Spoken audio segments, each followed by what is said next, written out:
نون league والے select ہونے کے ایکسپرٹ ہیں. ہمارا مطالبہ عوام سے اور ان نون لیگ کا کسی سلیکشن کمیٹی سے.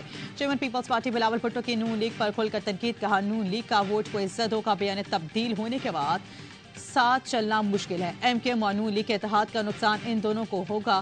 لیول پلینگ فیلڈ ہو یا نہ ہو پیپلز پارٹی الیکشن جیتے گی. پہلی بار وزیر اعظم وزیر اعلیٰ سندھ اور میئر کراچی جیالے ہوں گے.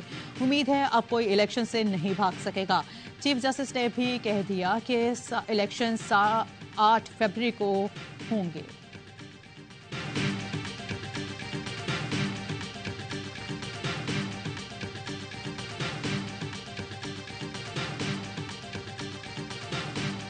جب حکومت آئی تو میرٹ کا کیا بنا؟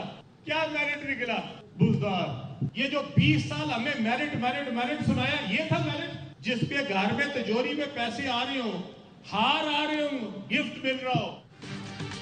چیئرمین پی ٹی آئی کے گھر میں تجوری کون بھر رہا ہے؟ کروڑ روپے کے تحائف اور ہار تجوری میں ڈالے جاتے تھے. صدر آئی پی پی علیم خان کا خطاب. کہا 20 سال میرٹ کے رٹ لگانے والے کے میرٹ سے بزدار نکلا. بزدار کرپٹ ترین انسان ہے. فرا شہزادی نے افسران کی بولیاں لگائیں. 3 کروڑ کا ڈی سی اور 5 کروڑ کا کمشن لگایا جاتا تھا. آئی پی پی چیئرمین جہانگیر ترین نے راولپنڈی میں پارٹی کے مرکزی سیکریٹریٹ کا افتتاح کر دیا. خطاب میں کہا عوام کے لیے نیا پاکستان بنائیں گے جس سے انصاف ہوگا. وزیر اعظم کی کرسی پر جس کو ہونا چاہیے تھا اس کو نہیں بٹھایا گیا. جب وہ صاحب وزیر اعظم کی کرسی پر بیٹھے تو اسے رنگ میں رنگ گئے.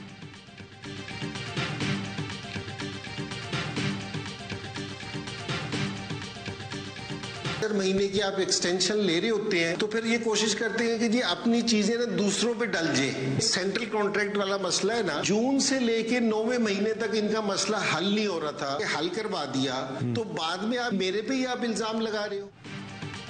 پاکستان کرکٹ بورڈ نے انضمام الحق کا استعفیٰ منظور کر لیا. انضمام الحق نے چیف سیکرٹری کے عہدے سے 30 اکتوبر کو استعفیٰ دیا تھا. انضمام الحق کی ٹی وی شوز میں بیانات پر بورڈ نے استعفیٰ منظور کیا. ڈائریکٹر میڈیا پی سی بی عالیہ رشید کا کہنا تھا انضمام کے خلاف تحقیقات جاری ہیں، شواہد اکٹھے کر رہے ہیں. شواہد اکٹھے ہوتے ہی انضمام الحق کو بلا کر بات کریں گے. انضمام کانٹریکٹ میں ہے، میڈیا پر بیان بازی نہیں کر سکتے. سابق چیف سلیکٹر نے کہا چیئرمین پی سی بی خود کو بچانے کی کوشش کر رہے ہیں. کئی ماہ سے سینٹرل کانٹریکٹ کا مسئلہ حل نہیں ہو رہا تھا. معاملہ طے کرائے تو مجھ پر الزام لگا دیا گیا. کرکٹ بورڈ نے ہمیں بلایا نہ ہی ای میل کا جواب دیا.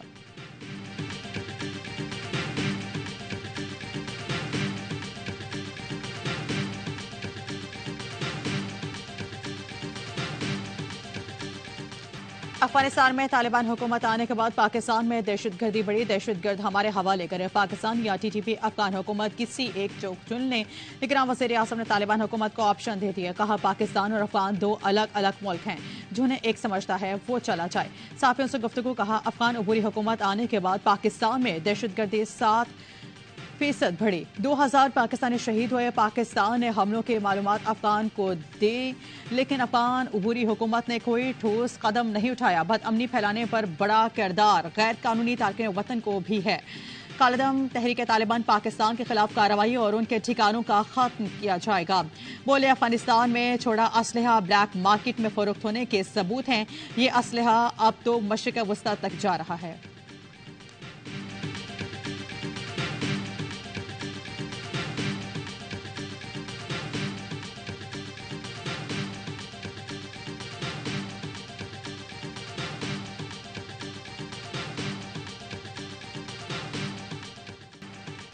اسرائیل کا غزہ میں ایک اور اسکول پر حملہ. درجنوں پناہ گزین شہید ہو گئے. جان خونس میں اسرائیل کے وحشیانہ بمباری. 1 گھنٹے میں 3 مساجد شہید کر دیں. 7 اکتوبر سے اب تک شہداء کی تعداد 10,569 ہو گئی. ایندھن نہ ملنے کے باعث ایمبولینسز بند. غزہ کے شہری شہداء کی لاشیں بلڈوز کے ذریعے منتقل کرنے پر مجبور. اسرائیل نے عالمی امدادی قافلے پر بھی بم برسا دیے. مصر سے پانی لے جانے والے ٹرک کو نشانہ بنایا گیا. اقوام متحدہ کا کہنا ہے کہ ایک ہفتے سے شمالی غزہ میں خوراک نہیں پہنچائی جا سکی. اسرائیلی مظالم پر مغربی ممالک کی بے حسی. G7 نے فلسطینیوں کے قتل عام کو اسرائیلی دفاع کا لبادہ پہنا دیا.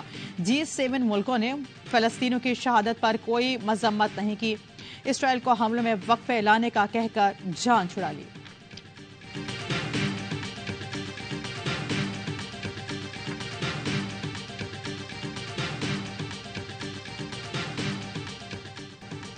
فلسطین کے بہادر سپوت غزہ کے دفاع کے لیے اسرائیلی فورسز سے برسر پیکار گلی کوچوں میں دو بدو لڑائی جاری. القسام بریگیڈ کے مجاہدین نے راکٹ مار کر گاڑی میں چھپے صہیونی فوجی مار دیے.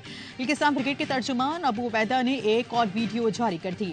کہا کہ ان کے پاس 136 اسرائیلی ٹینکس اور آرمڈ فوجی گاڑیوں کے تباہ کرنے کی ویڈیو موجود ہیں.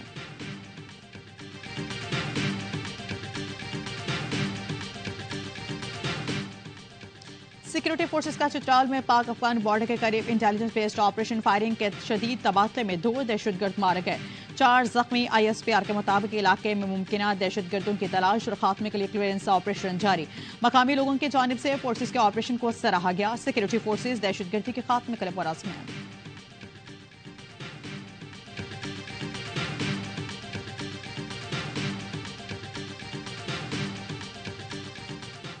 کورٹس کی جو بندش ہے یہ بلوائیوں انتشاریوں کی سہولت کا باعث بن سکتا ہے. کیا آپ شہداء کے خون کے ساتھ مذاق کر رہے ہیں؟ شہداء ہیں ان سب کا خون ہم رائگاں جانے نہیں دیں گے. ملٹری کورٹس کو دوبارہ بحال کیا جائے. 10 بستہ اپیل کرتا ہوں 2ND کو بحال کیا جائے تاکہ دہشت گرد پھر کلوبرشن کی طرح دہشت گردی نہیں کرے. فوجی عدالتوں کو فوری بحال کیا جائے. شہداء کے لواحقین کا مطالبہ. فیصلے پر نظر ثانی کے لیے سپریم کورٹ سے رجوع کا اعلان. کا عدالتی فیصلوں سے ہمارے زخموں پر نمک پاشی نہ کی جائے. فوجی عدالتوں کی بندش کا فیصلہ بلوائیوں کی سہولت کا باعث بن سکتا ہے. دہشت گردوں کو کوئی رعایت نہیں ملنی چاہیے. جمال رسائی بولے ہمارے والد کی شہادت میں کلبھوشن یادیو کے نیٹ ورک کا ہاتھ تھا. ملٹری کورٹس کی بندش کے فیصلے پر نظر ثانی کی جائے. کسی کو شہداء کے خون سے کھیلنے کی اجازت نہیں دیں گے. لواحقین کا کہنا تھا بولان میں ہمارے مزدوروں کو دہشت گردوں نے ٹارگٹ کیا. 12 ربیع الاول جلوس میں ہمارے 80 سے زائد لوگ شہید ہوئے. ہم اپنے شہداء کا لہو کس کے ہاتھ پر تلاش کریں. پورے ملک میں احتجاج کرنے جا رہے ہیں. یہ جنگ گلیوں اور سڑکوں پر لڑیں گے. شہداء فاؤنڈیشن نے کلبھوشن کے تنازع میں آفیشل سیکرٹ ایکٹ بحال کرنے کا بھی مطالبہ کر دیا.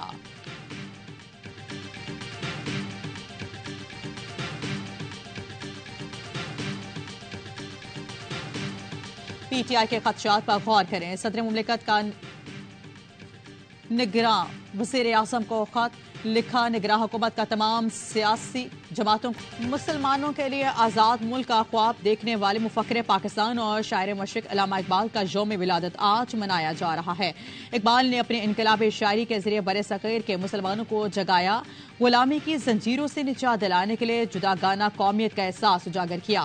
سیالکوٹ میں علامہ اقبال کی جائے پیدائش اقبال منزل کو برقی کمکموں سے سجا دیا گیا.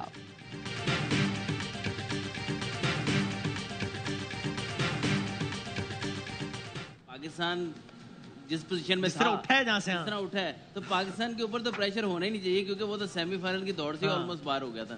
اگر پاکستان پہنچ جاتا ہے تو پھر آئی تھنک انڈیا زیادہ پریشر ہوگا.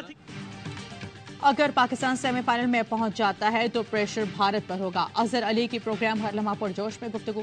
کامران اکمل نے کہا نیوزی لینڈ سری لنکا کے مقابلے میں بہتر ٹیم ہے. ان کے بالرز بھی واپس آ جائیں گے. باسط علی بولے انگلینڈ کو ان کی میلے ڈوبے. انگلش ٹیم نے 1 ڈے کرکٹ پر توجہ نہیں دی اس لیے برا کھیلی. پروگرام میں مصطفیٰ چودھری بنے. رانا ثناء اللہ اور سامنا کیا وسیم بادامی کے معصومانہ سوالات کا.